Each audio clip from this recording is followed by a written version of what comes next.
How to take Netflix subscription. Hey everybody, welcome back to the channel. In today's video we are going to learn how we can take Netflix subscription, so make sure to watch the video till the end. Now for taking a Netflix subscription, you have to create a Netflix account, and then after that you simply need to choose one of your plans, obviously.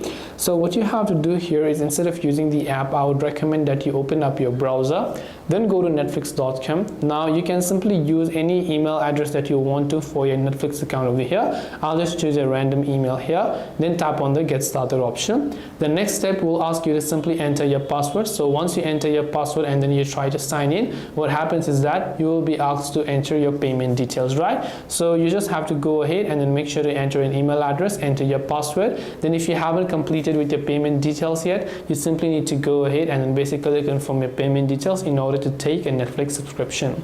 And this way you will be able to take Netflix subscription. Hope this video was very helpful. If you have got any more questions, feel free to also leave them down below. Thank you for watching till the very end, and see you soon in our next video.